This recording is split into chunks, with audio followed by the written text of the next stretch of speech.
அப்போ இப்போ நடந்திருக்க இந்த கிராஷ் வந்து கிராஷ் கிடையாது, ரீட்ரேஸ்மெண்ட் அப்படின்னு தான் நான் சொல்லுவேன். கரெக்ஷனா இல்லை? கரெக்ஷன் தான், இட் இஸ் கரெக்ஷன். அதை பற்றி டீட்டெயிலாக நான் பேசுகிறேன். ஒரு 3200 பாயிண்ட்ஸ் வந்து இறங்குனதுனால, நிஃப்டி 50 இறங்குனதுனால, ஸோ கம்பேர் டு 13% தான். நம்ம 400% மார்க்கெட் ஏறுறப்ப நம்ம எதுவுமே பேசலை. மார்க்கெட் வந்து ஆல் டைம் ஹை அப்படின்னு சொல்லிட்டு எல்லாருமே சொல்லிக்கிட்டு இருந்தாங்க. ஜஸ்ட் 13% கரெக்ஷனுக்கே எல்லாருமே வந்து மார்க்கெட்டு பேனிக் ஆகிறாங்க, எல்லாரும் விற்கிறாங்க. Small cap, mid cap, SIP போடுறவங்க, மியூச்சுவல் ஃபண்டு போடுறவங்க எல்லாருமே பயப்படுறாங்க. இப்போ நீங்கள் பார்த்துட்டு இருக்கக்கூடிய இந்த video by and sell recommendation video கிடையாது, ஒரு எஜுகேஷனல் பர்பஸஸ்க்கான வீடியோ. வணக்கம் சார். வணக்கம் சார். இன்னைக்கு பிரைம் மினிஸ்டர் மோடி, ட்ரம்ப் ரெண்டு பேரும் மீட் பண்ணுறாங்க.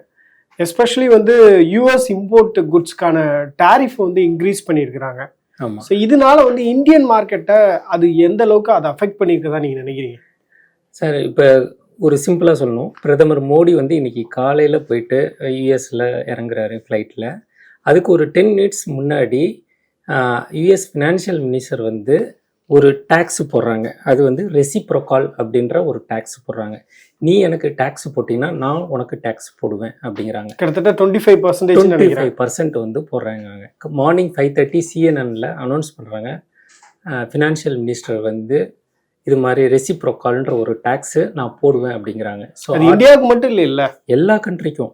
இப்போ அவங்க என்ன நினைக்கிறாங்க அப்படின்னா, அமெரிக்காவோட குட்ஸ் எல்லாம் வெளிநாட்டுக்கு எக்ஸ்போர்ட் பண்ணுறப்ப அங்கேருந்து இம்போர்ட் பண்ணுறாங்கன்னு வச்சுக்கோங்களேன்.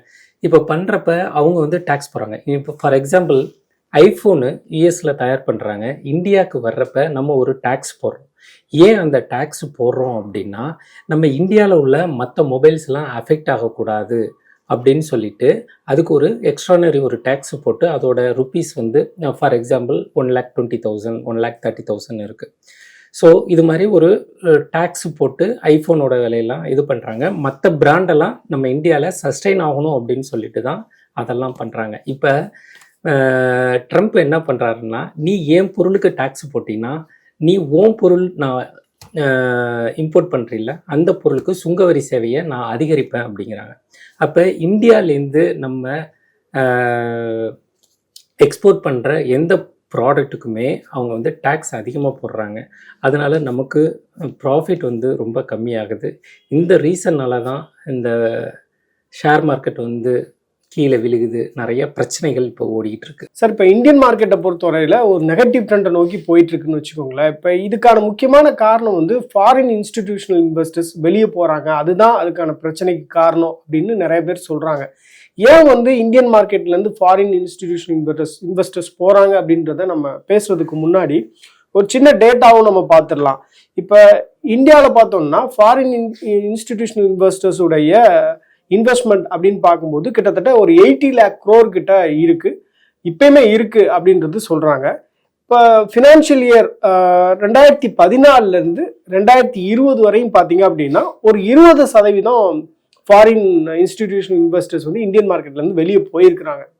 அதற்கு பிறகு பார்த்தோம்னா இப்போ 2024 16% வந்து ட்ராப் இருந்திருக்கு, 16% ட்ராப் இருந்திருக்கு அப்படின்றது தான் நம்ம டேட்டாவை பார்க்கும்போது கிடைக்கக்கூடிய தகவலாக இருக்குது. இப்போ உங்களுடைய பார்வையில் ஏன் வந்து எஃப்ஐஎஸ் இந்தியன் மார்க்கெட்லேருந்து வெளியே போகிறாங்க? இதுக்கு வந்து நான் ரொம்ப கிளியராக எக்ஸ்பிளைன் பண்ணுறேன், இதை புரிஞ்சுக்கோங்க. இந்த வியூவர்ஸ் எல்லாருமே இதை புரிஞ்சுக்கணும். 2019 கொரோனா பீரியடில் நம்மளோட நிஃப்டி 50 எல்லாமே வந்து கீழே இறங்குனது, பயங்கர கிராஷ் ஆச்சு. 7,800 போயிட்டு இருந்தது. அதுக்கப்புறம் பார்த்தீங்கன்னா சடனாக மூவ் ஆகி ரிவர்ஸ் ஆகி 2021 பார்த்தீங்க அப்படின்னா 15,000 ஆல் டைம் ஹை போச்சு. எல்லாருமே கிளாப் பண்ணாங்க. நிஃப்டி 50 வந்து ஆல் டைம் ஹை 15,000 ரீச் ஆகிடுச்சு அப்படின்னு சொல்லிட்டு. அடுத்த இயர் 22 பார்த்தீங்கன்னா 20,000 போய் ரீச் ஆச்சு. அடுத்த 24 பார்த்தீங்கன்னா 26,200 போய் ரீச் ஆச்சு. ஸோ இவ்வளோ தூரம் ஒரு ஃபால் ஆகி மார்க்கெட் வந்து ரிவர்ஸ் ஆகிறப்ப பயங்கரமாக ஹியூஜாக ரிவர்ஸ் ஆச்சு. மோர் தென் 400 பாயிண்ட்ஸ் வந்து இன்க்ரீஸ் ஆச்சு. ஸோ 7,800லேருந்து 26,000 வரைக்கும் மூவ் ஆகிருக்கு. அப்போ இப்போ நடந்திருக்க இந்த கிராஷ் வந்து கிராஷ் கிடையாது, ரீட்ரேஸ்மெண்ட் அப்படின்னு தான் நான் சொல்லுவேன். கரெக்ஷனா இல்லை? கரெக்ஷன் தான், இட் இஸ் கரெக்ஷன். அதை பற்றி டீட்டெயிலாக நான் பேசுகிறேன். இப்போ நம்ம ஒரு 3200 பாயிண்ட்ஸ் வந்து இறங்குனதுனால, நிஃப்டி 50 இறங்குனதுனால, ஸோ கம்பேர் டு 13% தான். நம்ம 400% மார்க்கெட் ஏறுறப்ப நம்ம எதுவுமே பேசலை. மார்க்கெட் வந்து ஆல் டைம் ஹை அப்படின்னு சொல்லிட்டு எல்லாருமே சொல்லிக்கிட்டு இருந்தாங்க. ஜஸ்ட் 13% கரெக்ஷனுக்கே எல்லாருமே வந்து மார்க்கெட்டு பேனிக் ஆகிறாங்க, எல்லாரும் விற்கிறாங்க. Small cap, mid cap, SIP போடுறவங்க, மியூச்சுவல் ஃபண்டு போடுறவங்க எல்லாருமே பயப்படுறாங்க.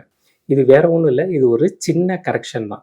ஏன் எஃப்ஐ வெளில போகிறான் இந்தியன் மார்க்கெட்டை விட்டு, இவ்வளோ இன்வெஸ்ட்மெண்ட் பண்ணிட்டு ஏன் அவன் வெளியில் எடுத்துகிட்டு போகிறான் அப்படின்னு பார்த்தீங்கன்னா, எஃப்ஐ வந்து அடிக்கடி எவ்ரி குவார்ட்டர், எவ்ரி மந்த் அவன் வந்து சேல் பண்ணுவான், திருப்பி பை பண்ணுவான், செல் பண்ணுவான். இது வைஸ் வர்ஸா நடந்துக்கிட்டு இருக்கும். இப்போ எஃப்ஐ வந்து விற்கிறான் அப்படின்னா யாரும் ஒருத்தவங்க வாங்குறதுக்கு தயாராக இருக்கணும். அப்போ டொமஸ்டிக் இன்வெஸ்டர் அதை வாங்குவான். டொமஸ்டிக் இன்வெஸ்டர் ப்ராஃபிட் பண்ணுறப்ப அவன் போய் செல் பண்ணுறப்ப அங்கே போய் குறைந்த விலையில் அடுத்த செக்டாரை போயிட்டு அவன் வாங்குவான். வைஸ் வர்ஸா இது ரெண்டுமே நடந்துக்கிட்டே இருக்குது. ஆனால் இப்போ ஏன் இது நடக்குது அப்படின்னா, நம்மளோட இந்தியன் மார்க்கெட்டோட கேபிட்டல் கெயின்ஸ் அப்படின்னு சொல்லுவாங்க. 12%லேருந்து 20% வந்து ஒரு எஃப்ஐ வந்து ப்ராஃபிட் எடுக்கிறான். ஃபார் எக்ஸாம்பிள், அவன் வந்து 100 ரூபாய் இன்வெஸ்ட் பண்ணுறான் அப்படின்னா, நம்ம இதில் வந்து 12%லேருந்து 12 ருபீஸ்லேருந்து 20 ருபீஸ் வரைக்கும் அவனுக்கு ப்ராஃபிட் கிடைக்கிது.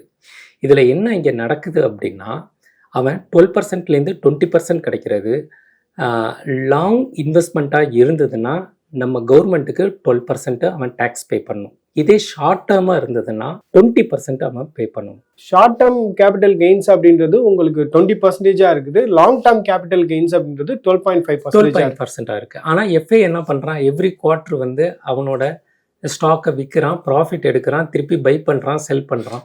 ஸோ இது நடந்துக்கிட்டு இருக்கப்ப நம்மளோட இந்தியன் ருபீஸ் எகெயின்ஸ்ட் டாலருக்கு நிகராக பார்க்குறப்ப ரொம்ப கீழே விழுந்துக்கிட்டே இருக்குது. ஃபார் எக்ஸாம்பிள் 84 ருபீஸ் இருந்தது 89 ருபீஸுக்கு ஃபால் ஆகிடுக்கு.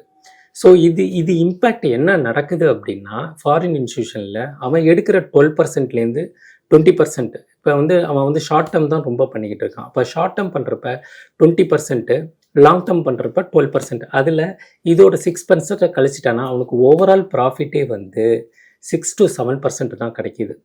இது என்ன இம்பேக்ட் ஆகுது அப்படின்னா, இவ்வளோ ரிஸ்கியான இந்தியன் மார்க்கெட் டாலருக்கு எகெயின்ஸ்டாக இந்தியன் ருபீஸ் ஃபால் ஆகுறது ஒரு ரீசன். அது இல்லாமல் யூஎஸ்ஐ ட்ரெஸரி பாண்டு அப்படிம்பாங்க. ட்ரெஸரி பாண்டுனா கருவூலம், யூஎஸோட கருவூல பாண்ட்.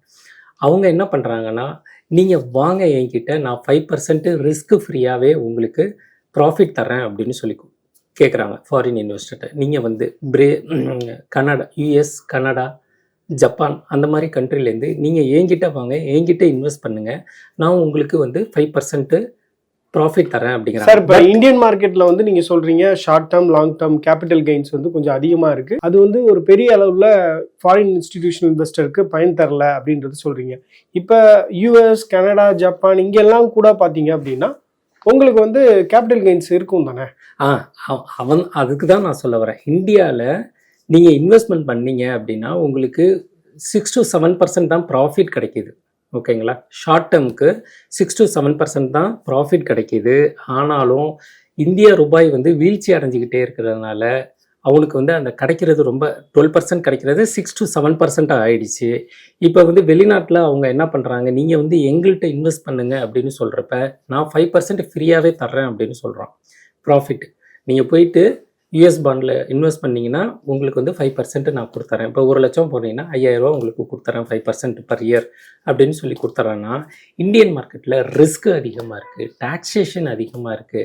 ஸோ இந்த ஒரு ரீசனால் இவங்க வந்து against they are going to US, Canada, Japan அது மாதிரி கண்ட்ரிக்கு எல்லாருமே வித்துட்டு இது போகிறாங்க. இது வந்து நிரந்தரம் கிடையாது. அதுக்கான ரீசனை நான் சொல்கிறேன். இப்போ என்னன்னா, இவங்க இந்த மாதிரி இன்வெஸ்ட்மெண்ட்லாம் எடுத்து கொண்டு போய் யூஎஸ், யூகே, ஜப்பான் அது மாதிரி பண்ணுறாங்க. ஆனால் அமெரிக்கா என்ன பண்ணுது அப்படின்னா, அவங்களோட பொருளாதாரத்தை அவங்களே வந்து உற்பத்தி பண்ணணும்னு நினைக்கிறாங்க. அதுக்கான மெட்டீரியல் அவங்கள்ட்ட கிடையாது. ஆனால் அமெரிக்கா என்ன நினைக்குதுன்னா, நான் வந்து மேக் இன் இண்டியா அப்படின்னு நம்ம சொல்கிறோம். மேக் இன் இந்தியா அப்படின்னு சொல்லிட்டு நம்ம எல்லாமே இந்தியன் உள்நாட்டிலேயே ப்ராடக்ட் தயாரிப்பது. அப்படின்றான். அதே தான் யூஎஸ்காரனும் திங்கிறான். மேக் இன் அமெரிக்கா அப்படின்னு அவன் திங்க் பண்ணுறான். அப்போ அவன் திங்க் பண்ணுறப்ப ரிசோர்ஸ் எல்லாமே வெளியில் இருக்குது. ஓகேங்களா, நேச்சுரல் ரிசோர்ஸ் எல்லாமே வெளியில் இருக்குது. ஆனால் அவன் உற்பத்தியை பெருக்கணும்னு நினைக்கிறான். ரைட்டு, ஓகே, அவன் பெருக்கட்டும், இந்த இன்வெஸ்டர் எல்லாமே உள்ளே போவாங்க. ஆனால் அங்கே ஒரு ப்ராப்ளம் இருக்குது. அப்போ ஆல்ரெடி யூஸ் பண்ணிக்கிட்டு இருக்க ப்ராடக்ட், கன்சியூமர் ப்ராடக்டாக இருக்கணும், வாட் எவர் இட் இஸ், அந்த பொருட்களோட விலை அதிகமாகும். என்ன ரீசன் அப்படின்னா, வெளியிலேருந்து வர்ற ரிசோர்ஸை டேக்ஸு போட்டு அவன் ஏற்றிடுறான் அமெரிக்காக்காரன். அப்போ உள்ளூரில் அமெரிக்காவில் யூஸ் பண்ணிக்கிட்டு இருக்க ஒவ்வொரு பொருளோட விலையும் அதிகமாகிடுது. அப்போ அங்கே இன்ஃப்ளேஷன் ஆகுது, அங்கே வந்து பணவீக்கம் அதிகமாகும், ஷேர் மார்க்கெட் டவுன் ஆகும். இப்போ இங்கே நடக்கிறது தான் திருப்பி யூஎஸ்லையும் அடுத்த 3 to 6 months ஆர் 1 year நடக்க போகுது. ரிசெஷன் அங்கே வருது, இன்ஃப்ளேஷன் அதிகமாக இருக்குது அப்படின்னா இதே ஃபாரின் இன்ஸ்டிடியூஷனல் இன்வெஸ்டர்ஸ் வந்து இந்தியாவுக்கு வந்துருவாங்க. கண்டிப்பாக வைஸ் வர்சா. இப்போ இங்கே டாக்ஸேஷன் அதிகமாக இருக்குது, நம்மளோட ரூபாய் நோட்டோட மதிப்பு வீழுது அப்படின்னு சொல்லிட்டு தான் அவங்க எல்லாத்தையும் அவங்க கூப்பிட்றாங்க, அங்கே போகிறாங்க. அங்கே போயிட்டு இதே ப்ராப்ளம் தானே இருக்குது. ஸோ அங்கே போயிட்டு வெளிநாட்டிலேருந்து வர்ற ரிசோர்ஸ் எல்லாத்தையும் ஸ்டாப் பண்ணிவிட்டு அதோட வரியை கூட்டினாங்கன்னா அப்போ அங்கே அந்த பொருளை யூஸ் பண்ணிகிட்டு இருக்காங்கல்ல, அந்த பொருளோட விலையும் அதிகமாகுமா? அங்கே ஆரம்பிக்குது இன்ஃப்ளேஷன். அப்போ எல்லாருமே வந்து பொருட்களோட விலை வந்து அதிகமாகிடுது. அங்கே யூஸ் பண்ணுற அன்றாடம் யூஸ் பண்ணுற கன்சியூமர் ப்ராடக்டாக இருக்கட்டும், வாட் எவர் இட் இஸ், அந்த பொருளோட விலை அதிகமாகிறப்ப அந்த இம்பேக்ட் வந்து ஷேர் மார்க்கெட்லேயும் பிரதிபலிக்கும், அங்கே வேலையின்மை திண்டாட்டம் வரும். எல்லாமே ஒரு காரணியாக இதெல்லாம் அமையும். இதெல்லாம் மாறணும் அப்படின்னா we have to wait for another 3 to 6 months. அப்போ இதெல்லாம் புரிஞ்சுக்கிறப்ப ஆட்டோமேட்டிக்காக என்ன நடக்கும், அந்த ஃபாரின் இன்வெஸ்டர் திருப்பி இந்தியா நோக்கி தான் வருவாங்க. ஏன்னா India is a developing country, US is a developed country. அவங்க என்ன பண்ணுறாங்க, அவங்க ரிசோர்ஸ் என்ன இருக்குது, மெட்டல், கன், ஆர்மிக்கு தேவையான மெட்டீரியல், இது மட்டும்தான் தயார் பண்ணுறாங்க. அங்கே வந்து நேச்சுரல் ரிசோர்ஸ் அப்படின்னு பார்த்தீங்கன்னா பெட்ரோல் இருக்குது. இது ரெண்டை மட்டும் வச்சுக்கிட்டு அவங்க வந்து சர்வே பண்ணவே முடியாது. ஏன்னா எல்லா நேச்சுரல் ரிசோர்ஸ் ஆகட்டும், மற்ற காரணிகளாகட்டும், எல்லாமே வந்து வெளிநாட்டிலேருந்து தான் அவங்க இறக்குமதி. எங்கேருந்து அதிகமாக இம்போர்ட் பண்ணுறாங்க சார்? யூஎஸ், சைனா தான், மேக்ஸிமம் சைனா தான். இப்போ கூட பார்த்தீங்கன்னா அலுமினியம், ஸ்டீலுக்கு வந்து டாக்ஸேஷன் வந்து அதிகமாக பண்ணியிருக்காங்க. எங்கெங்க, பிரேசில், பெல்ஜியம், இந்த மாதிரி கண்ட்ரிலெலாம் வந்து டாக்ஸேஷன் வந்து ஸ்டீலுக்கும் அலுமினியத்துக்கும் அதிகமாக டேக்ஸ் போட்டிருக்காங்க. பட் நம்ம இந்தியா வந்து அலுமினியமோ ஸ்டீலோ அதிக அளவுக்கு நம்ம யூஎஸ்க்கு எக்ஸ்போர்ட் பண்ணலை. ஓகேங்களா, அதனால நமக்கு அவ்வளோ இம்பேக்ட் இல்லை.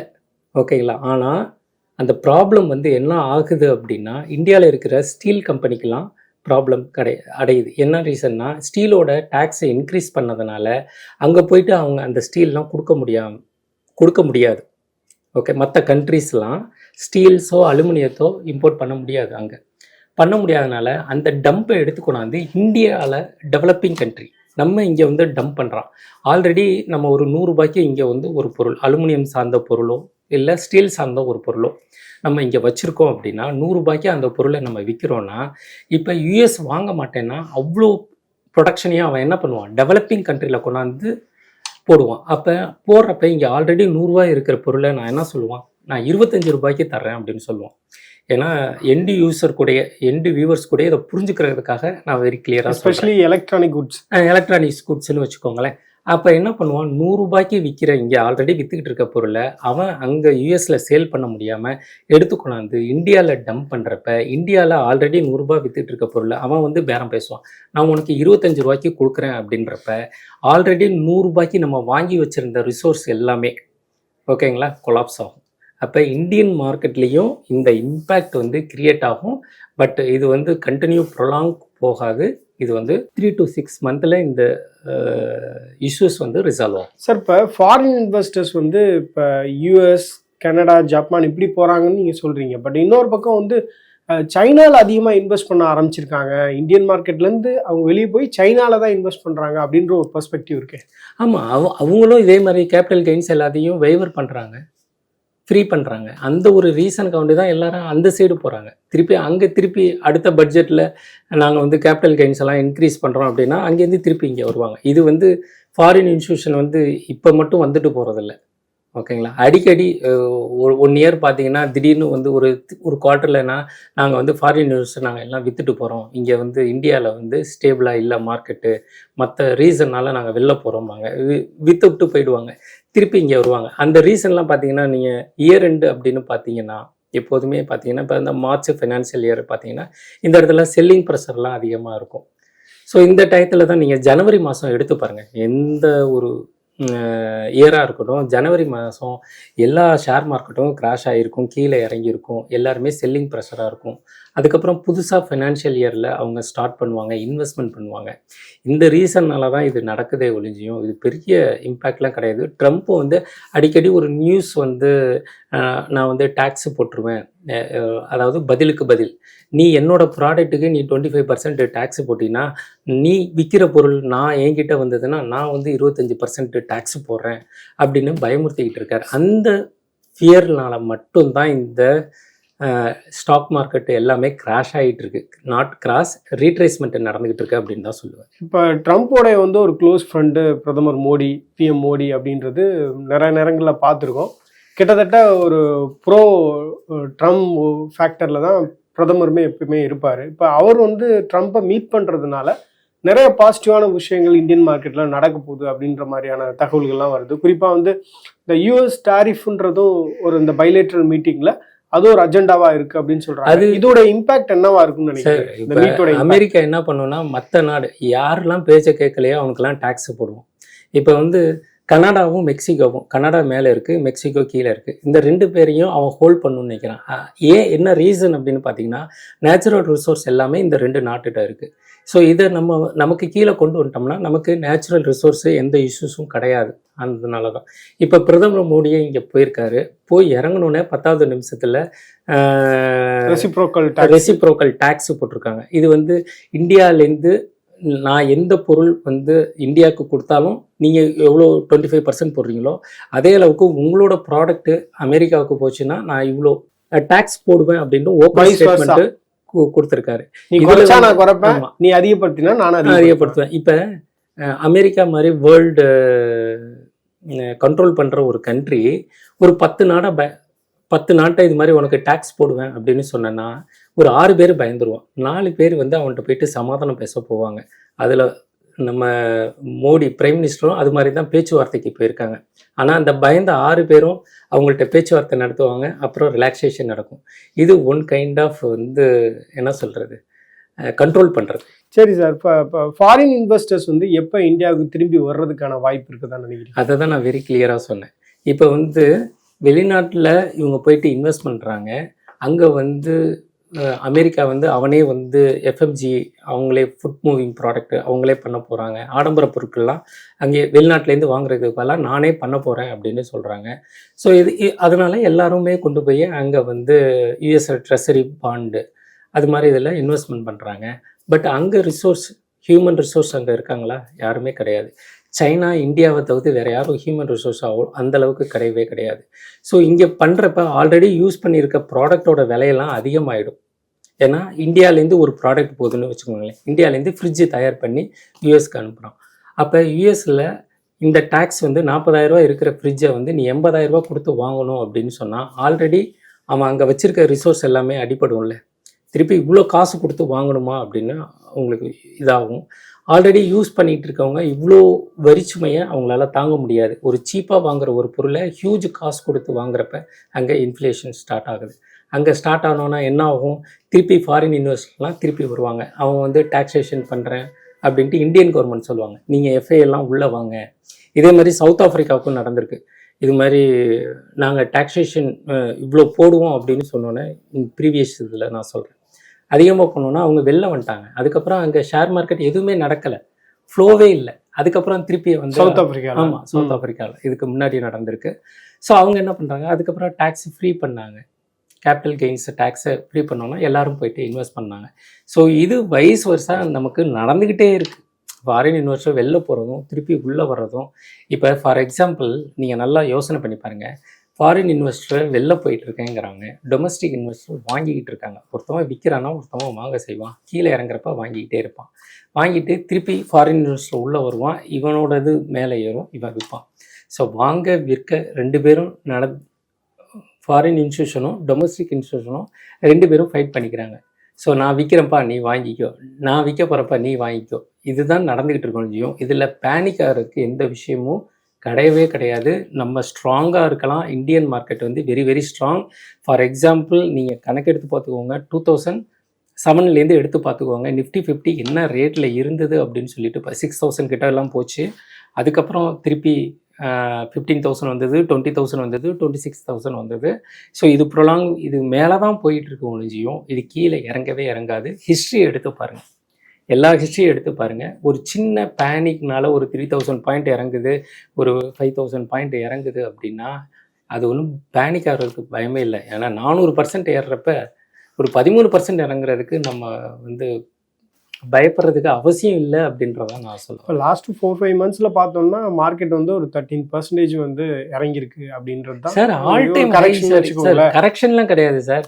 ஆல்ரெடி எல்லாருமே வாங்கியிருக்காங்க, அங்கே போய் புக் பண்ணுறாங்க, ப்ராஃபிட்டை புக் பண்ணுறாங்க. இப்போ நீங்கள் 100 ரூபாய்க்கு ஒரு பொருள் வாங்குறீங்க, 500 ரூபா போச்சு அப்படின்னா அதை நீங்கள் அங்கே விற்பீங்களா இல்லை ஹோல்ட் பண்ணி வைப்பீங்களா?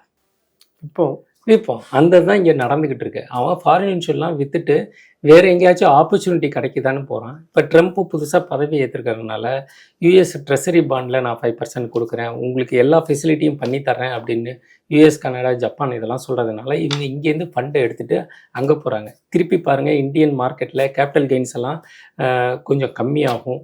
ஏன்னா நீங்கள் பார்த்துக்கிட்டு இருந்தீங்கன்னா இந்த பட்ஜெட் அன்னைக்கு பார்த்தீங்கன்னா 2 பிப்ரவரி பார்த்தீங்கன்னா எல்லாருமே மார்க்கெட் வந்து மேலே போயிட்டு நின்றுக்கிட்டே இருந்தது, ஆடிக்கிட்டே இருந்தது. ஏதாச்சும் கேபிட்டல் கெயின்ஸுக்கு ஏதாச்சும் இது பண்ணுவாங்களா அப்படின்னு சொல்லிட்டு எஃப்ஐ எல்லாம் வேடிக்கை பார்த்துக்கிட்டு இருந்தான். எதுவும் நடக்கலை, அதே தான் கொடுப்போம் அப்படின்னா அங்கேருந்து மார்க்கெட்டு கிடுக்கிட்டு கீழே வந்தது.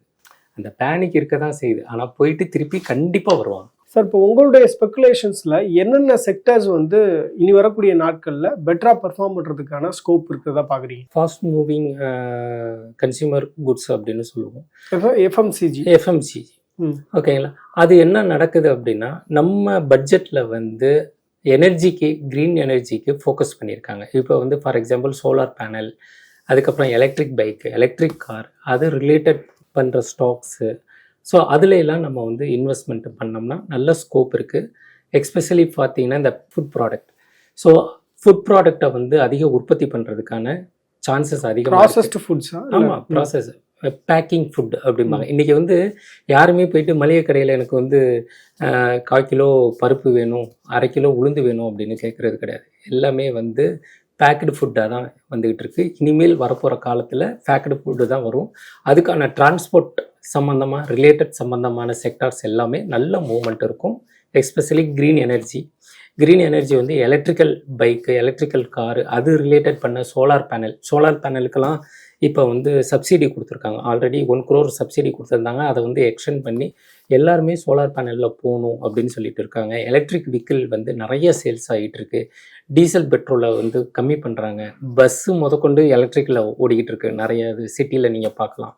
ஸோ இந்த செக்டார்லாம் நல்ல மூவ்மெண்ட் இருக்குன்னு நான் நம்புகிறேன் சார். ஸோ இப்போ பேங்கிங் ப்ளஸ் இன்ஃப்ராஸ்ட்ரக்சர் ரிலேட்டடான செக்டர்ஸ் எப்படி சார் பெர்ஃபார்ம் பண்ணுவோம்? ஏன்னா இப்போ வந்து ரெப்போ ரேட்லாம் வந்து அதோட இது கட் பண்ணியிருந்தாங்க 0.5. சார், ரெப்போ ரேட் வந்து எவ்ரி 3 monthsக்கு ஒன்ஸ் மாறிக்கிட்டே இருக்கும் சார். ஆர்பிஐ ரூல்ஸு அதை பார்த்துட்டு அவங்க ரெப்போ ரேட்டு இன்க்ரீஸ் ஆகும், டிக்ரீஸ் ஆகும் சார். இது எவ்ரி இயர் நடந்துகிட்டு இருக்கு சார். இதெல்லாம் பார்த்துட்டு நம்ம பேனிக் ஆக வேண்டிய அவசியம் இல்லை சார். இல்லை, அதனால தான் கேட்குறேன். இப்போ பேங்கிங் ப்ளஸ் உங்களுக்கு இன்ஃப்ராஸ்ட்ரக்சர் செக்டர்ஸ் எல்லாம் எப்படி பர்ஃபார்ம் பண்ணுறது? நல்லாவே பண்ணும் சார். பேங்கிங் செக்டர்லாம் நல்லாவே பர்ஃபார்ம் பண்ணும். அதை பற்றி டோன்ட் வரி அபவுட் தட். ஓகேங்களா? ஏன்னா இந்த டெவலப்பிங் கண்ட்ரியில் ஏன் டெவலப்பிங் கண்ட்ரின்னு நம்ம சொல்கிறோன்னா, பேங்க் செக்டர்லேருந்து உங்களுக்கு ஃபண்டு ஃப்ளோ பண்ணால் தான் இந்த கண்ட்ரி வந்து டெவலப் ஆகும். அப்போ இந்த டெவலப்பிங் கண்ட்ரியில் பேங்க் செக்டர் வந்து ஆல்வேஸ் க்ரீனாக தான் sir. Thank you sir. Thank you very much. மேலும் ஈடி தமிழ் சேனல்ல வரப்போகும் பிசினஸ் மற்றும் அது ரிலேட்டடான வீடியோவை பார்க்க உடனே கீழே இருக்க சப்ஸ்கிரைப் பட்டனை கிளிக் பண்ணுங்க.